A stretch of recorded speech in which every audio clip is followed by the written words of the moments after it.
اللعين الرجيم بسم الله الرحمن الرحيم الحمد لله الذي لا يبلغ منحته القائلون ولا يحصي نعماءه العادون ولا يؤدي حقه المجتهدون الذي لا يدركه بعد الهمم ولا يناله غوث الفتن الذي ليس لصفته حد محدود ولا نعت موجود ولا وقت معدود ولا أجل ممدود فترى الخلائق بقدرته ونشر الرياح برحمته وابتدى بالسحور ميدان عرضه ثم الصلاة والسلام على أشرف الأنبياء والمرسلين وخاتم النبيين مولانا مولى الثقلين جد الحسن والحسين أبي القاسم محمد اللهم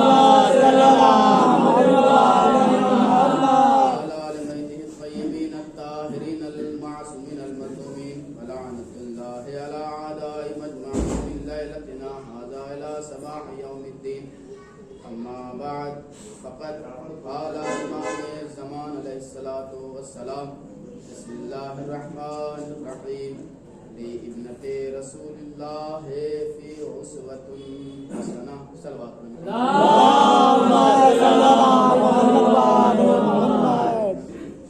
رضوان محترم کرم ہے چار معصومین علیہ الصلوۃ والسلام کا اور بی بی پاک کی نالین پاک سے لکھی ہوئی گردوں کا تصدق ہے کہ کاتب تقدیر نے ہماری شعر حیات میں باپ کے خون سے تیز ماں کے شیر زیادہ شیری محبت علی کو روادہ کیا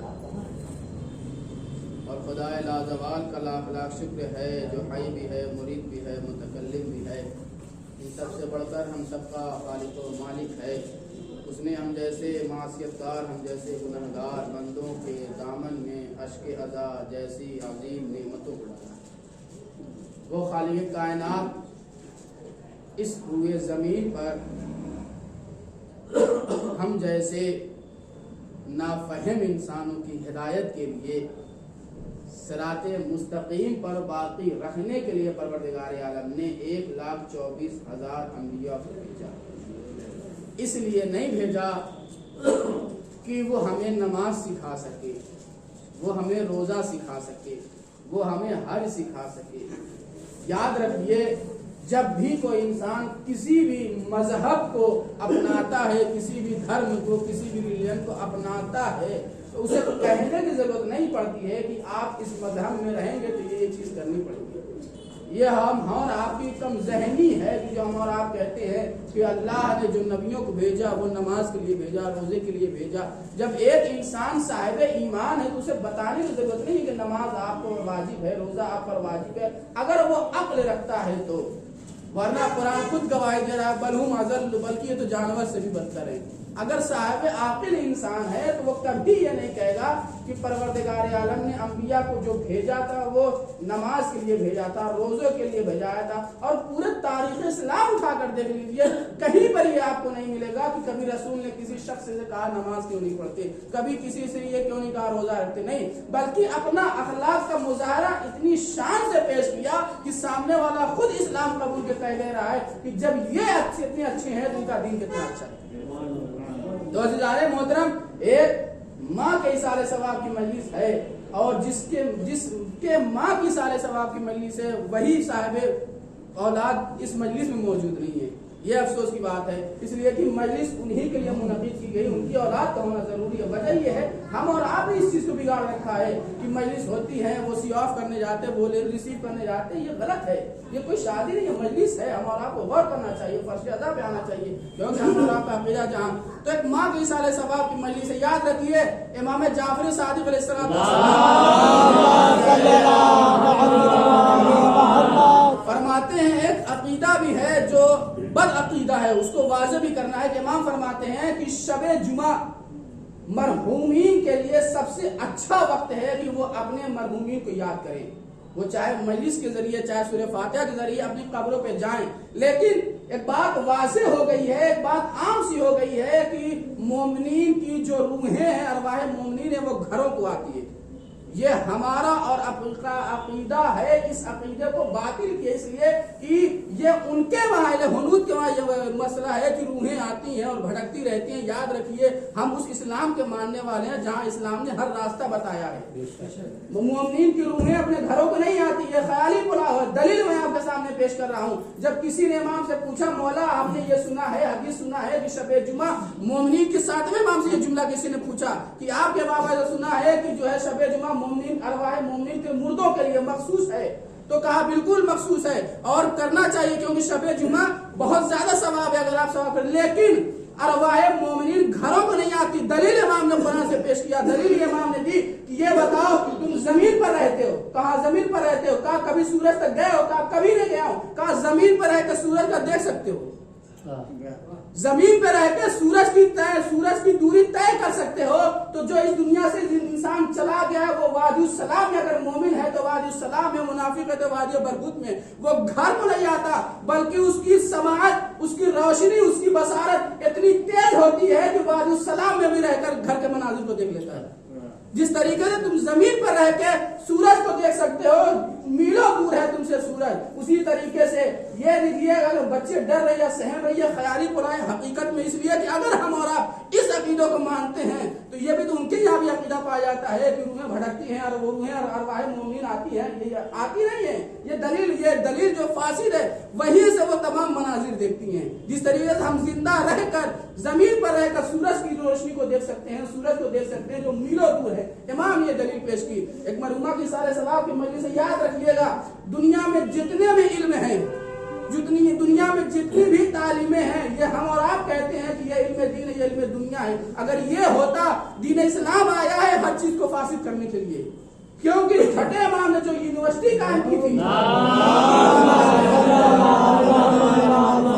اس میں ہر مسلک کے لوگ آتے تھے، ہر مذہب کے لوگ آتے تھے، اور ہر علم میں جس کی ضرورت تھی امام اس کو وہ علم دیتے تھے۔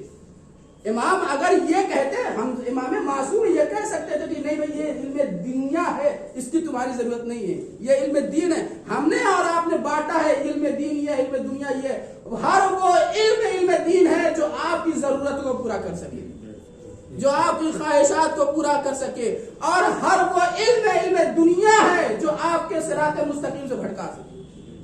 جو بھی علم انسان اگر ضرورت کو پورا کرتا ہے، زندگی کا سلیقہ بتاتا ہے، وہ علم دین ہے۔ اس لیے کہ فادر آف کیمسٹری جابر بن حیان امام کے شاگرد ہیں، لیکن ابھی کسی کے سامنے ہم اور آپ یہ باہر بار نہیں کہتے، ہم اور آپ خود یہ کہتے ہیں کہ یہ علم دین ہے، یہ علم دنیا ہے۔ ہم نے اور آپ نے، اسلام کے ماننے والے خود اس چیز کو فرق واضح کرتے ہیں، بلکہ امام نے یونیورسٹی قائم کر کے بتا دیا کہ دیکھو یہ تمہارے آنے والے دور میں یہ دلیل بن کر پیش رہے گی، کوئی بھی علم دنیا نہیں ہوتا، علم دین ہوتا ہے، ہر وہ علم۔ لیکن ضروری یہ ہے کہ وہ علم حاصل کرے کہ جو والدین جب اس دنیا سے گزر جائیں تو کم سے کم اولاد اتنی تو نیک ہو کہ اپنے گزرے ہوئے والدین کو یاد کر سکے۔ وہ اولاد بہت خوش نصیب ہیں جو اپنے والدین کو ایصال ثواب ذریعہ فضل فاتحہ جو بھی ثواب جاریہ اس کے ذریعے یاد کر رکھتی ہیں۔ یاد رکھیے جانے والا جب اس دنیا سے جاتا ہے تو وہ دعائیں کا سلسلہ رکتا نہیں ہے، دعاؤں کا سلسلہ رکتا نہیں بلکہ دعاؤں کا سلسلہ جاری رہتا ہے، بلکہ اس میں اور دلیل محکم ہو جاتی ہے، کیونکہ ممکن ہے جب انسان زندہ ہو تو تعلق پہنچے نہ پہنچے، لیکن جب ایک انسان اس دنیا سے رخصت ہو جاتا ہے تو وہ انڈائریکٹ کا مسئلہ نہیں تو بلکہ ڈائریکٹ کا مسئلہ ہوتا ہے۔ اب کچھ بھی اگر والدین اپنے بچوں کے حق میں دعا کرتے ہیں تو پروردگار عالم دعا کو قبول کرتا ہے، لیکن یاد رکھیے بعض وہ اولادیں ہیں جو والدین کو یاد نہیں کرتی تو وہ آنکھ ہو جاتی ہیں۔ امام نے کہا، پوچھنے والے نے پوچھا مولا یہ کیسے؟ کہا اس لیے کہ اپنے والدین کو فراموش کر دیا تو ان کے والدین نے انہیں وہاں سے آف کر دیا، اور جب آف کر دیا تو نماز روزے حج زکات خمسیات کوئی بھی چیزیں کوئی بھی عبادتیں قبول پروردگار عالم نہیں کرے گا۔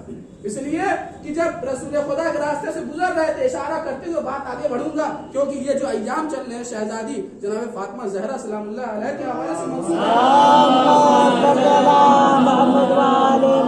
رسول گزر رہے تھے، جناب عیسیٰ السلام کے بارے میں بھی یہ روایت ملتی ہے کہ گزر رہے تھے قبرستان سے، جناب رسول خدا نے کہا جلدی سے تیزی سے گزر جاؤ، گزر گئے ان کے چاہنے والے، واپس پلٹے، کہا آہستہ آہستہ چلو.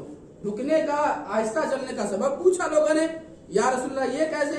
کہا ابھی جب ہم اس قبرستان سے گزر رہے تھے تو یہ جو صاحب قبر، اس صاحب قبر پر عذاب نازل ہو رہا تھا، تو اس وجہ سے کہ کہیں یہ عذاب ہم پر نہ آ جائے اس لیے ہم تیزی سے گزر رہے. کہا جب واپس لوٹے تو آپ نے آہستہ آہستہ چلنے کو کیوں کہا؟ کہا اس لیے کہ جب ہم واپس لوٹے تو یہ جو صاحب قبر ہے، اس قبر کے اندر جو آرام کر رہا ہے، اس نے دنیا میں اپنا ایک بچہ چھوڑا تھا. اس نے دنیا میں اپنا بچہ چھوڑا تھا. آج پہلی دفعہ وہ بچہ اپنی زبان سے بسم اللہ الرحمن الرحیم اس نے تلاوت کی. اس بسم اللہ الرحمن الرحیم کی برکت کا سبب یہ کہ پروردگار عالم نے عذاب اٹھا لیا. کسی کو کہیں جانے کی ضرورت نہیں ہے. خود اتنے صاحب علم میں، اتنے صاحب حیثیت بنیے، اتنے دین اسلام، اتنے علم کے حاصل کریں کہ خود آپ اپنے بچوں گھر میں بھی تعلیم دے سکتے ہیں. ایک کم وقت نکالیے، کسی کو کہیں بھیجنے کی ضرورت نہیں ہے. اس لیے کہ وہاں پہ صرف بسم اللہ الرحمن الرحیم کے بچے نے تلاوت دنیا میں کی تھی، لیکن پروردگار عالم نے بسم اللہ الرحمن الرحیم برکت یہ دیا کہ اس کے باپ کے اوپر سے عذاب ہٹا دیا. یہ جو ایام شہزادی جناب فاطمہ زہرا اتنا بڑا مرتبہ کہ جس کی ولادت کے لیے پروردگار عالم نے وہ انتظام کیا کہ اپنے نبی کو آسمان پر بلایا، عرش پر بلایا ہے. کیوں؟ اس لیے کہ جس کا جتنا بڑا مرتبہ ہوتا ہے اہتمام بھی اتنا ہی بڑا ہوتا ہے. اور اہتمام اس قدر کیا کیوں؟ اس لیے کہ ایک بد رسمی عرب میں جہالت کے دور میں ایک بد رسم رائج تھی. وہ سب سے بڑی رسم یہ تھی کہ بیٹیاں جب پیدا ہوتی تھی اپنی بیٹیوں کو زندہ دفن کر دیتی تھی. اگر یہ انتظام نہ کرتے پروردگار عالم تو یاد رکھیے آج تک بیٹیاں زندہ درگور ہوتی. اور پروردگار عالم نے عرش پر نور فاطمہ دے کے اور رسول سے، کیونکہ ہم اور آپ کا عقیدہ نہیں بلکہ یقین ہے، ہمارے ایمان میں کمی تو ہو سکتی لیکن قرآن کی گواہی سچ ہے. کیا وما ينطق عن الهوى ان هو الا وحی یوحى، میرا حبیب اپنی خواہش سے کچھ نہیں کہتا مگر یہ کہ یہ وہی کہتا جو وہی کہتی ہے. اب اگر رسول اپنی بیٹی کی تعظیم کے لیے اپنی جگہ سے اٹھ رہے ہیں تو باپ بیٹی کی محبت میں نہیں اٹھ رہا ہے بلکہ اللہ کا حکم ہے تو رسول اٹھ رہا ہے. یہ وہ شہزادی ہے کہ جس کے بارے میں جو زمانہ نے جنت کی سردار ہیں، یہ وہ شہزادی ہے جس کے بارے میں علی کہتا اگر فاطمہ نہ ہوتی تو علی کا کوئی دوسر نہ ہوتا. یہ وہ شہزادی ہے کہ جس کے بارے میں امام ہمارے اور آپ کا آخری امام، امام زمانہ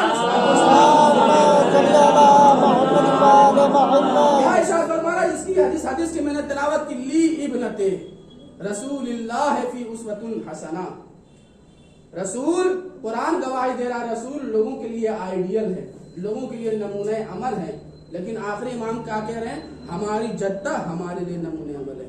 یہ غیر معصوم نہیں، امام معصوم کہہ رہا ہے. غیر معصوم کہتا ہے تو شک کی گنجائش ہوتی ہے. امام معصوم جن کے یہاں خطا کا امکان بھی نہیں، امام معصوم یہ کہہ رہا ہے ہم اگر لوگوں کے لیے ہدایت تو ہماری جدہ ہمارے لیے آئیڈیل ہے. یہ کیوں کہا؟ اس لیے کہ ہر فیلڈ میں، ہر جگہ شہزادی، ہر مقام میں اگر بچوں کی تربیت کا عالم یہ دیکھیے تو بچوں کی تربیت کا عالم یہ ہے، ماں کا فریضہ یہ ہے. ماں اتنی معتبر شہزادی کہ بچے جب ماں سجدے سے فارغ ہوتی ہیں تو بیٹا حسن آگے بڑھ کے دیتے ہیں، ماں آپ نے کچھ نہیں مانگا تو شہزادی ماں کیا کہتی ہیں؟ بیٹا پروردگار عالم جب اگر تم پڑوسی کو پہلے مانگو گے تو پروردگار عالم سے تمہیں اپنے مانگنے کی ضرورت نہیں. ماں یہ، بیوی یہ کہ گھر میں کچھ نہیں ہے لیکن ماتھے پہ شکن نہیں ہے، ظاہر نہیں ہونے دیتی گھر میں کچھ نہیں ہے. علی آتے ہیں، شہزادی کہتی ہیں علی آج گھر میں کچھ نہیں ہے. کیوں؟ کیونکہ باغ فدق، میرا اصل موضوع یہ تھا، باغ فدق 6 مہینہ شہزادی جناب فاطمہ کے پاس تھا.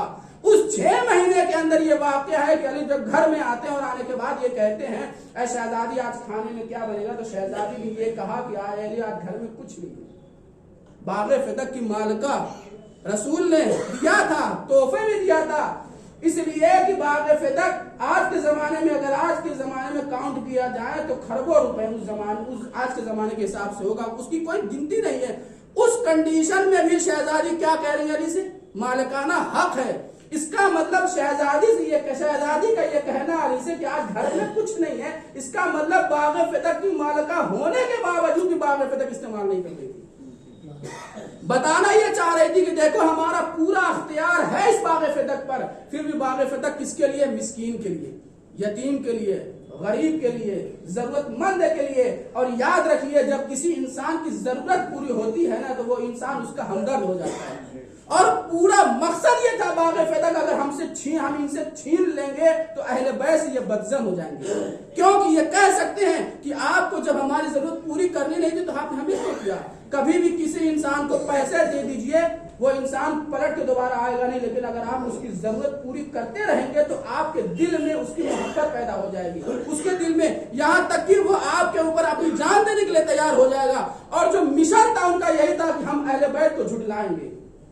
اور کئی اماموں سے یہ باغ فتح آئے، یہاں تک کہ ہارون رشید نے 8ویں امام کو بھی دینا چاہا، 7ویں امام کو بھی دینا چاہے. اماموں نے لینے سے کوشچن مار کے شہزادی نے قیامت تک لگا دیا. جب تک آنے والی نسل آئے گی اس باغ فتح کے مطالبوں پر نہ جانے کتنے غیر مذہب کے لوگ مسلمان ہوں گے، شیعہ ہوں گے. اس لیے کہ اگر مطالبہ ہو جاتا تو پھر یہ کہتے وہ لوگ کہ ہم نے فتح دے دیا، اب یہ خلافت چاہ رہے ہیں. یعنی پورا جو پروپیگنڈا تھا وہ یہ تھا کہ اہل بیت کو نعوذ باللہ یہ ہم مجنون اور دیوانہ ثابت کریں گے، جس سے یہ لوگ بزدل ہو جائیں گے. اور پوری جو نبی کی ضرورت تھی، پوری جو نبی کی محنت تھی وہ رائگاں ہو جاتی. بظاہر مال تھا لیکن مال سے وہ اور کچھ مقصد پورا کر رہے تھے. پاکستان میں ایک جگہ ہے ٹیکسلا، حقیقی واقعہ ہے. فاتح ٹیکسلا زاگر کا خود نام پڑ گیا، ہندوستان کے رہنے والے، لیکن جب پاکستان ٹیکسلا میں خطابت کرنے گئے، جب مجلس سے اترنے کے بعد لوگوں سے یہ کہا، جو مجلس سن رہے تھے وہ آئے، اور آنے کے بعد باہر کے جو افراد تھے وہ بھی آئے، جو گاؤں کا مکھیا تھا، پردھان تھا، وہ آئے. تو آنے کے بعد کہا مولانا صاحب آپ اپنی بات پر قائم رہیے گا. کیا مطلب؟ کہ آپ نے مجلس میں یہ پڑھا ہے، آپ نے اپنے بیان میں یہ کہا ہے کہ شہزادی دربار میں گئی تھی، حق انہیں نہ دیا گیا. کہا بالکل، دلیل میرے پاس ہے. کہا دلیل دیجئے. دلیل جب دیا گیا کہا یہ صرف میرے کی کتابوں میں نہیں بلکہ اہل سنت کی کتابوں میں موجود ہے دلیل. کہا اچھا. کہا ان کے عالم دین کو بلایا گیا. اب دونوں میں مناظرہ ہوا. اب یہ جو پردھان تھا گاؤں کا، اس نے یہ جملہ کہا، ٹیکسلا پاکستان میں جگہ وہاں کا یہ آج کے زمانے کا واقعہ ہے. اس نے یہ جملہ کہا، یہ بتائیے اہل سنت عالم دین سے، یہ بتائیے شہزادی دربار میں گئی تھی؟ کہاں گئی تھی؟ کہا مطالبہ کیا تھا فتح؟ کہاں ملا تھا؟ کہاں نہیں. اب جو یہ ذاکر تھے، شیعہ علی میں جو دین تھے، انہوں نے کہا کہ ان سب چیزوں کو چھوڑیے. میں آپ سے پوچھتا ہوں، اگر آج شہزادی ہوتی اور آپ سے یہ کہتی اے پردھان یہ گاؤں مجھے دے دو، تو کیا کرتا؟ کہا یہ گاؤں کہ میں اپنی جان دے دیتا تھا شہزادی کے لیے. جیسے یہ جملہ کہا پھر اس نے فوری اعلان کروایا کہ یہ اس گاؤں میں وہی رہنے کا حقدار ہے جو شہزادی سے محبت کرے گا. جو شہزادی سے محبت کرے گا، جو شہزادی سے محبت کا اظہار نہیں کرے گا، وہ اس گاؤں سے چلا جائے. یہاں تک کہ تاریخ یہ بتاتی ہے اور واقعہ یہ بتاتا ہے کہ پورا گاؤں شیعہ ہو گیا تو صرف مطالبہ فتح پر. اور قیامت تک نہ جانے کتنے افراد صرف شہزادی کے حق پر نہ جانے کتنے مسلمان ہوں گے. اس لیے اعلان کروا دیا کہ میں خود شیعہ ہوتا ہوں اور جتنے افراد ہیں وہ بھی شیعہ ہو جائیں اور وہ گاؤں میں رہیں گے جو شہزادی سے محبت کا اپنے اظہار کریں گے. اس لیے کہ یہ وہ شہزادی ہے، اس لیے کہ سورج رسالت کا سورج غروب ہو چکا تھا، امامت کا سورج طلوع ہو رہا تھا. رسالت اور امامت کے مرکز کا نام شہزادی فاطمہ ہے. اتنا آسان نہیں ہے کہ ایک چیز کو زندہ رکھنا. اور وصیت رسول کیا ہے؟ اے علی خبردار تلوار نہ